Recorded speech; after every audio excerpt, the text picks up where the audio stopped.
남편 회사에서 온라인 연수가 있었어요. 다른 사람들은 벌써 다 끝냈으니까 너도 빨리 하라고 상사가 재촉을 했습니다. 그런데 영어 공부는 머리 아프다고 남편은 그걸 또 저한테 떠넘기는 거예요.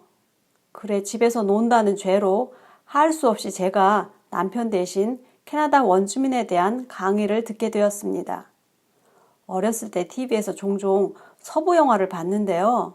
어린 마음에 인디언을 몰아내고 용감하게 서부를 개척해 나가는 주인공이 정말 멋져 보였습니다. 그런데 캐나다 와서 보니 원주민을 말할 때 인디언이라는 단어보다는 Aboriginal Peoples 또는 Indigenous Peoples 란 단어를 쓰더라고요. 원주민이라는 큰 테두리 안에는 First Nations, 원주민과 프랑스인의 혼혈인 Métis, 그리고 우리가 에스키모라고 배웠던 이누잇이 있습니다. 캐나다 인구의 약 5%를 차지하는 원주민은 콜럼버스가 아메리카 대륙에 오기 전부터 수천 년간 이 땅에서 살고 있던 사람들입니다. 유럽인들은 이 땅에서 생존하는 법을 원주민에게서 배웠는데요.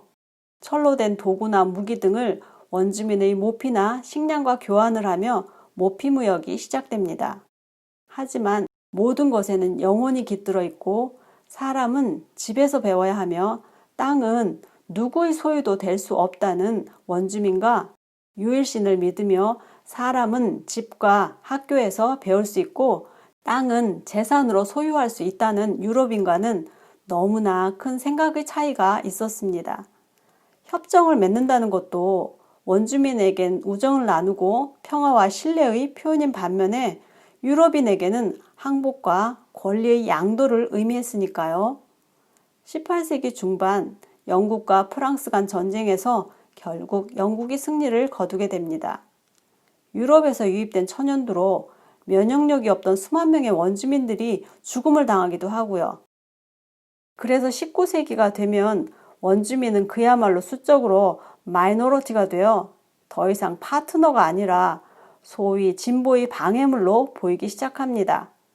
땅은 목재나 광물, 농산물에 기초한 새로운 경제를 필요로 하게 되고요. 1828년 원주민 문화를 말살하기 위해 영국 정부는 다음과 같은 동화 원칙을 만듭니다. 원주민은 열등하다. 스스로 통치할 능력이 없다. 과거의 조약은 모두 무의미하고 효력이 없다. 유럽인의 생각은 옳고 원주민에게 강요할 수 있다. 정말 듣고 있자니 제3자인 저도 기가 막힐 지경입니다. 어디서 들어본 것 같기도 하죠? 우리의 일제강점기가 오버랩되어 이 부분에선 저도 모르게 흥분을 하게 되더라고요. 동화 정책의 하나로 레지덴셜 스쿨도 만드는데요. 원주민 아이들에게 유럽식 주류사회 생활을 가르친다는 명목하에 강제로 기숙학교에 입교를 시킵니다. 이를 어길 시 벌금을 매기거나 부모를 감옥에 보냈다고 하고요. 1863년에서 1990년까지 15만 명 이상의 원주민 아이들이 강제로 부모와 떨어져 생활했는데요. 배를 곪기도 하고 적절한 의료 혜택도 받지 못했다고 합니다.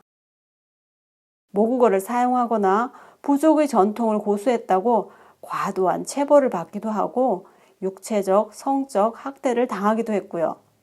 이에 대해 2008년 캐나다 하퍼 수상이 공식적으로 사과를 했습니다.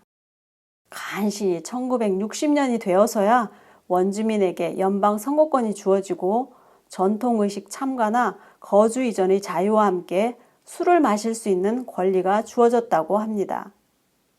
원주민을 볼 때 아니 저 사람들은 왜 저러고 살지? 약간은 곱지 않은 시선으로 보아온 것이 사실입니다. 알코올이나 마약 중독자도 많고 공부하고 일하기를 싫어하면서 복지수당이나 챙기는 그런 사람들이라고 막연히 알고 있었어요. 하지만 뭘 좀 알고 나니까 지금의 많은 문제들이 그들의 슬픈 역사와 무관하지 않다는 생각이 듭니다. 정말 세상은 배울 것 천지입니다. 원주민의 처우가 조금씩 나아지듯 그들을 이해하려는 사람들도 조금씩 많아졌으면 좋겠습니다.